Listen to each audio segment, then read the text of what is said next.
लेकिन आपके रवैया देखकर संसद में भी और संसद के बाहर भी आपका रवैया देखकर हम मजबूर होकर ये पूछ रहे हैं कि मजबूरी आपकी क्या है? क्यों आप चुप हो जाते हो चीन के सामने? क्यों आप डर जाते हो चीन के सामने? क्यों देश की सेना का अपमान करते हो आप चीन के सामने? क्यों देश की सीमाओं के साथ आप खिलवाड़ करते हो चीन के सामने? ये सवाल हम पूछेंगे और बार बार पूछेंगे। देश के गृह मंत्री अमित शाह को मैं याद दिलाना चाहूंगा कि जनसत्ता की इस खबर के मुताबिक चाइनीज कंपनियों ने पीएम केयर्स फंड में चीन का दान, इन 5 कंपनियों से मिला 50 करोड़ का चंदा।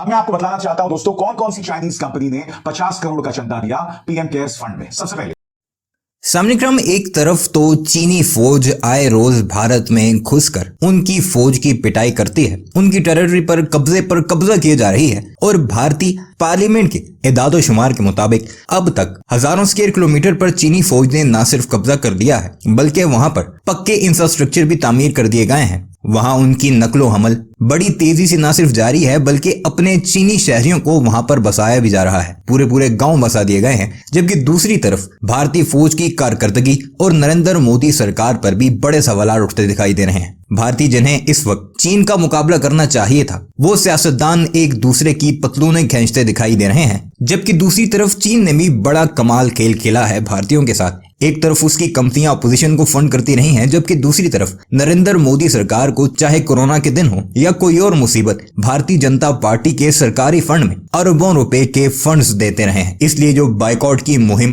भारतीयों ने शुरू की थी वो तो पहले ही दम तोड़ चुकी है। अब नरेंद्र मोदी सरकार के मुंह से चाइना का नाम इसीलिए नहीं लिया जा रहा क्योंकि इन लोगों ने चीनियों के अरबों रुपए डकार लिए हैं। अब भारत की सबसे बड़ी अपोजिशन पार्टी की बातें तो आपने वीडियो के शुरू में सुनी है और आगे चलकर इस सारे मामले की डिटेल भारतीय सहाफी की जुबानी आपको सुनाएंगे कि किस तरह अब भारतीय फौज और नरेंद्र मोदी सरकार पर सवालात उठ रहे हैं कि तुम आखिर चीन का नाम लेते हुए डरते क्यों हो? कोई दूसरा मुल्क हो, बेशक पाकिस्तान ही हो, उसके साथ तुम्हारे इंटरनल इंटरेस्ट नहीं है, इसलिए कभी तुम्हारे जर्नल उन्हें धमकियां देते दिखाई देते हैं और कभी नरेंद्र मोदी सरकार का कोई भी मंत्री उठता है और पाकिस्तान का नाम ले लेकर उस पर कब्जे और हमले की धमकियां देता दिखाई देता है। सबसे अहम बात यह है कि अरुणाचल प्रदेश, जहां पर हालिया लड़ाई हुई है, जहां पर हालिया इलाकों पर चीन ने कब्जा किया है, उसके अपने भारतीय जनता पार्टी के एमपी ने यह इल्जाम लगाया है कि चीन की फौज 10 से 15 हजार फुट की बुलंदी पर जाकर भारतीय फौज के साथ लड़ी है और उन्हें वहां से भागने पर मजबूर किया गया है। और वो पोस्ट उस जगह थी जिस पर चीन ने तो कभी कोई दावा किया ही नहीं, भारत की पक्की पोस्टें मौजूद थी। बहरहाल सारे मामले पर भारत में क्या चल रहा है, कैसे एक दूसरे को नंगा किया जा रहा है और चीनी कंपनियों ने किस तरह दोनों अतराफ पैसे लगाकर उन लोगों को काना किया हुआ है, आइए आपको भारतीय सहाफी की जुबानी सुनाते हैं जो आप पर सारी हकीकतें वाज़ेह कर देगा।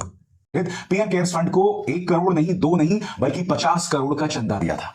और मैं आपको बता दूं कि सवालों से बचने के लिए, मुद्दों से भटकाने के लिए गृह मंत्री कह रहे हैं कि कांग्रेस के राजीव गांधी फाउंडेशन को चीनी दूतावास ने 1 करोड़ का चंदा दिया।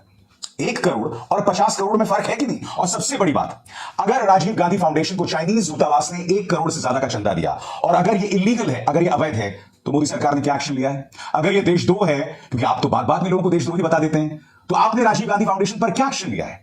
दोस्तों, मैं आपको सुनवाना चाहूंगा कि देश के गृह मंत्री अमित शाह ने क्या कहा है और एक बार फिर असली मुद्दों से भटकाने का प्रयास किया जा रहा है। असली मुद्दा क्या है? जैसे कि आप जानते हैं कि अरुणाचल प्रदेश के तवांग में चाइनीज और भारतीय सैनिकों के बीच में टकराव हुआ, दोनों पक्षों में कई लोगों को चोटें आई हैं।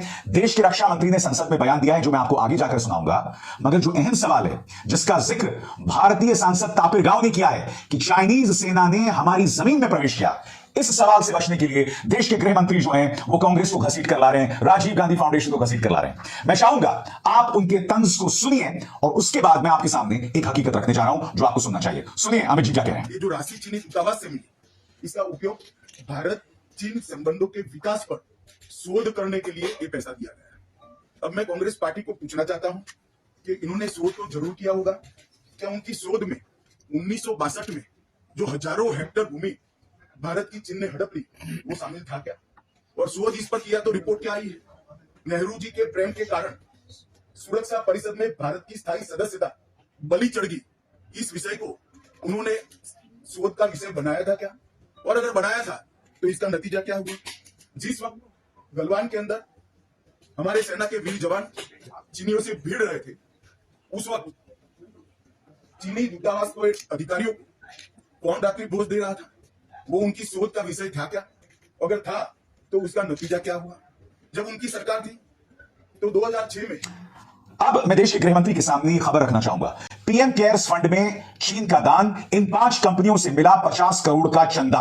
अब मैं आपको बताना चाहता हूं दोस्तों, कौन कौन सी चाइनीज कंपनी ने 50 करोड़ का चंदा दिया पीएम केयर्स फंड में। सबसे पहले पीएम केयर्स फंड में सबसे ज्यादा दान देने वाली चीनी कंपनी रही short video networking app TikTok, जिसने ऐप पर ही एक क्विज गेम खेलोगे आप जीतेगा इंडिया शुरू करके प्रधानमंत्री केयर्स फंड के लिए 30 करोड़ रुपए दान करने की बात कह चुकी है।